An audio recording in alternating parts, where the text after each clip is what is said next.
Let's begin here. Unemployed young people of Thaba Nchu and surrounding areas in the Free State are optimistic about job creation in the area. It comes as the Empowa Youth Summit made a stop in the town to provide them with information on access to jobs and business opportunities. The three-day summit kicked off on a high note with speakers sharing their insights with the youth. The Empowerment Summit will end on Saturday. Intended to empower the youth, the organizers target peripheral areas that are often forgotten. They also focus on industries that are already operational in the areas they visit. This to assist the youth to enter markets in which they can thrive by focusing on the transport sector, energy, agriculture, tourism, as well as health and wellness. Organizers of Empowa Youth Summit hope to equip the youth of Thaba Nchu with necessary skills to utilize job opportunities. The summit is aimed at addressing the high unemployment rate, poverty and inequality. We're bringing industry who's going to be giving these young people's opportunities that vary from internships, jobs, mentorships, funding, as well as mentorship for those that are entrepreneurs, and ensuring that we're giving them knowledge around the sectors that are driving this economy of Thaba Nchu, being transport, being energy, being agriculture, being tourism, health, wellness, as well as entrepreneurship. That's really our focus for the next 3 days, and ensuring that young people are exposed to what are the options for them. A lack of information sits in these marginalized areas, and that's exactly what we target as Empowa Youth. A beneficiary of some of the Empowa Youth programs says her business has seen enormous growth due to the skills she acquired from the organization. She has lauded the organization for not only focusing on funding, but also on empowering the youth to run thriving businesses. I've received so much benefit from the program because I've been able to register my business, and I was also able to apply for funding, and I entered into competitions, and it did so much well for my business. It boosted my business so much from where it used to be to where it is right now, and I can see that where I'm going there's great potential. So it's quite good. It's quite a good program because it also helps for people in terms of employment. Young people who attended the summit are optimistic that it will bring about the change they desire. So far, I have learned that there's a lot of important things that we don't know, especially when it comes to businesses and such. I've learned that we need information on funding, we need information in mentorship, we need information on where to start and how to go about operating our businesses and our charities. Yeah, I would advise them to come, because tomorrow is business. They said we are going to engage with business people, of which I'm happy about it because at least I'm going to be able to engage more than I have today. So yeah, I encourage the youth to come as much as they can because there's a lot to take from this place. The Free State Department of Economic Development is also a partner in the event. MEC Ketsomakume encouraged the youth to remain focused on their goals, especially when they receive financial assistance from the government. Kamagelo Siekwi, SABC News, Thaba Nchu. Let's bring in the spokesperson for the Transport Education Training Authority, Sabelo Mbuku, who joins us for more. A very good evening to you. Thank you so much for your time. I mean, we have just listened to the voices of young people and the kind of impact that a summit such as this has had on their businesses and their own personal advancements. The recent Labour survey has painted a pretty bleak picture of an ever-increasing unemployment rate among young people in South Africa. As you are part of the Empowa Youth Summit, talk to us a little bit about the kind of role you'll be playing in broadening the horizon and expanding opportunities for young people in Thaba Nchu. Thank you so much, Mpo. I think what is critical with unemployment in the country is that we need to collaborate more and make sure that the partnerships that we forge they actually yield results or they support the young people. So in terms of our role as the Transport Education Training Authority, which is one of the 21 sitters in the country, is really to facilitate skills development and training and ensuring that young people have access to the relevant information that they need.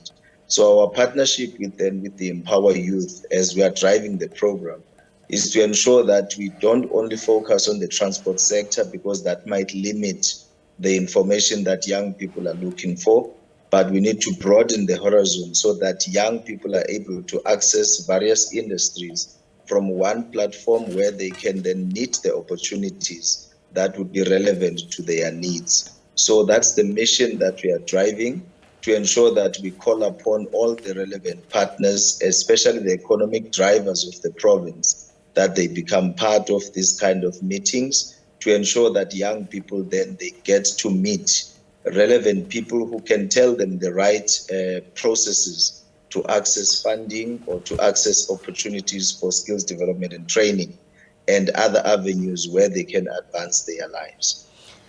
You talk about looking beyond the transport system, that, looking at other industries as well. As you work within the transport industry and looking beyond, what kind of a matchmaking are you ensuring takes place to really utilize the skills of young people and perhaps also enhance them with skills that will be beneficial to either their businesses or personal development? Just a slight conversation with the Department of Economic Development in the province. There was a highlight that there is a need for scooter drivers. That is the last mile delivery. If you look at the demand and the increase in that space, then obviously Transport SETA has a role to play to ensure that then the young people that would be trained on new venture creation and those that will be trained to obtain motorbike licenses, they then get an opportunity to start operating their own businesses, starting the delivery services and other ways of using the very same scooters to make sure that they create various streams of revenue.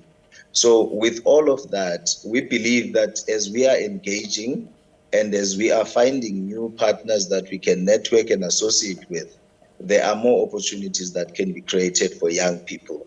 But I think what is very important, which is what we need to emphasize, is that young people who come to these kind of meetings, they need to come ready, at least knowing what it is that they need, because information can be available to you.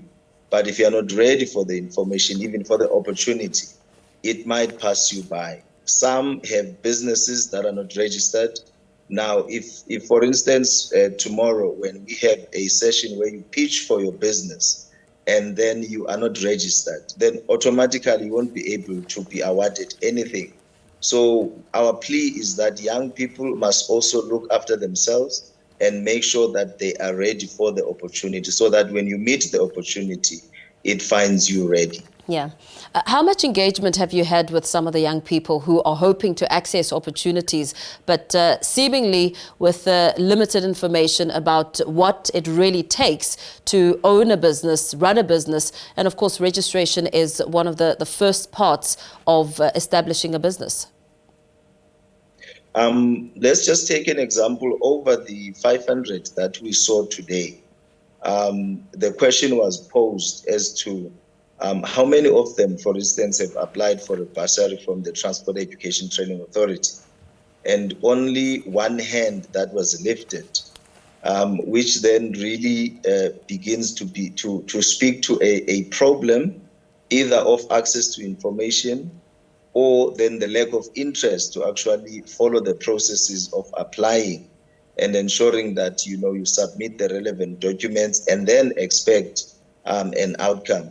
So majority, you find that they did not even attempt. Some did not even know that there are sector education training authorities that are around the country, which are 21. And all of these, they provide small business support, they provide bursaries, and now you find that young people are not aware of these avenues, or they have not attempted to access these. So for us, it is then an opportunity to enlighten them. Our hope is that as we enlighten them and as we share information with them through the Empower Youth program, that they will extend this very same information to others in the area, so that more young people can be more aware on how to help themselves change the story of their lives.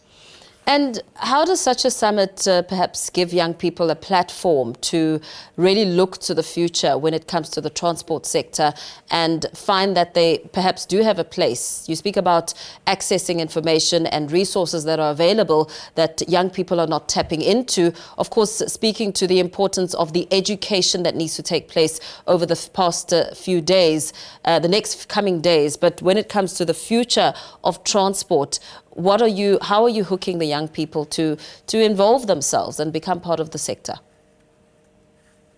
Look, part of the presentations that were shared, they were looking to future skills that are available in the transport sector. You talk about drones. Young people can be trained to be drone pilots or drone operators. So these are opportunities that are easily available to young people. And there's a lot of technicians, obviously, that are needed with the hybrid vehicles or electric vehicles that are coming in. So all of these, they then pose a challenge to a young person that, do I want to pursue a traditional career that is well known, or I want to look for a unique opportunity that is going to, drive me to the digital space so that I can explore opportunities within the 4IR space. So these are presentations that were shared with young people so that they can begin to show interest. Because without that interest, even if there is an advert that says we are looking for young people who have an interest in drone technology, they might not apply because the interest is not there. So this opportunity or this summit is actually giving them access to that and teasing them so that they are able to at least recognize opportunities. There are various portals that we also presented that give them an opportunity to create a profile which is aligned to their line of interest in the transport sector. So once they have created that profile, it is going to give them access to then those institutions that receive funding from the SETA when they are recruiting for these programs, whether it be learnerships, internships, or even apprenticeships. Then they are able then to get an opportunity to be recruited from there. So there are various avenues that we are looking at and looking at the caliber of young people that we are dealing with. Very well. Thank you so much for speaking to us this evening. Let's perhaps leave it there. Spokesperson for the Transport Education Training Authority, Sabelo Mbuku, speaking to us about the opportunities in the transport sector for young people.